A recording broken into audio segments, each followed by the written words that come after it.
to this week's edition of Dat Talk Show Tho. I'm Superman and I write for the Daily Planet. And I'm Thor, the official recorder of Asgardian history. Today we'll be reviewing The Help! Set in Mississippi during the 1960s, Skeeter is a Southern society girl who returned from college determined to become a writer, but turns her friends' lives and the whole Mississippi town upside down when she decides to interview the black women who spent their lives raising the white families in Jackson.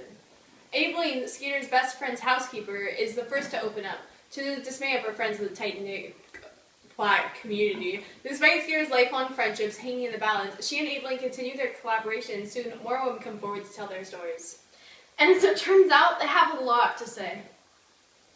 Along the way, unlikely friendships are forged and new sisterhoods emerge, but not before everyone in town has a thing or two to say themselves when they become caught up in the changing times.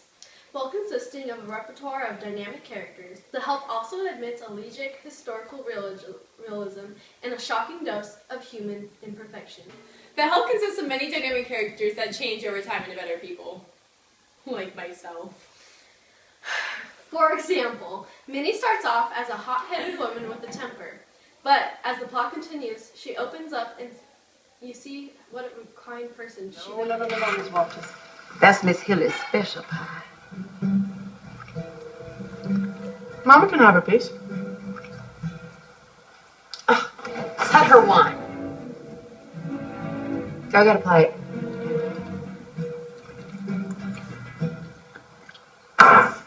Eat much. What you say? Minnie is a great example of dynamic characterization and how discrimination can really affect your attitudes. Her views on life changes and she becomes a nice and caring person. You know who she reminds me of? Who? Lois Lane. Oh my gosh. Another key factor of the movie is the historical realism included in the film. For example, what's going on out there, mister? Colored people off. The rest of you, let me know where you're going. I'll get you close as I can. What happened? I don't know. Some nigger got shot. 15 minutes past midnight, Everett got out of his car beside his home in a Negro residential area. In a vacant lot about 40 yards away, a sniper fired a single shot from a high-powered rifle at Everett's silhouette. I'm all right. You all sit down. You all right? The bullet hit him in the back, crashed through his body, through a window into the house. He died within an hour at a Jackson hospital. City detectives believe the fatal shot was fired from the KK shot him. Are you crying? no, Superman doesn't cry. Anyway, Aileen was told to get off the bus because a black man had been killed by the KKK. The man shot was Medgar Evers, a civil rights leader who was killed on his front lawn in Jackson. Didn't I do this research? Why are you saying this? This is my lines. Does it matter? Yeah. Anyways, this shows historical realism because it depicts the inhuman acts towards African Americans in this time period. Unfortunately, our country has an extensive past of racial injustice. Yeah. And that leads us to our third aspect of the movie, which really moved us. The display of human faults. Of course. I'm a god, so I don't have faults. Nobody's perfect. Except for my biceps, man. These things. But back then, and now, people suffer from racial injustice. They are shunned because they were born with darker skin. Not even Superman could rescue these people. Huey, I wish you'd just go use the bathroom. I'm fine. Oh, she's just upset because the nigger uses the gas bath and so do we. Aileen, go check on me, Mobley. Yes, ma'am. Just go use mine and Raleigh's.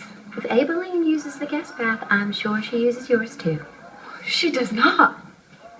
Wouldn't you rather them take their business outside? That's so sad. How could they allow them to say such terrible things? Unfortunately, this kind of talk was socially acceptable, and some people still talk like this. That hurts my heart. But how can we prevent this from happening in the future? Well, like Skeeter, we can lead by example and treat all people with respect. It's people like Skeeter who take action that makes a difference in this world. Just like I do. And me, every day. Remember, the We're not talking about you. Overall, I really enjoyed the movie. It's a deeply touching human story filled with human heartbreak. Like its characters, it's not perfect. Like Thor. But overall, it's a movie of inspiring sympathy that gets into the skin of its characters, into their hearts, and ultimately, into ours. You have no heart. That was rude. Not only does it consist of dynamic characterization, the help also provides a large amount of historical realism and displays human flaws. Couldn't I have said it better myself? I know. That's why I said it. Anyway, this was a really great movie, and I'd really highly suggest it. Thanks for watching Dat Talk Show, though, and join us next week when we interview all the Superman movies, and I will be there.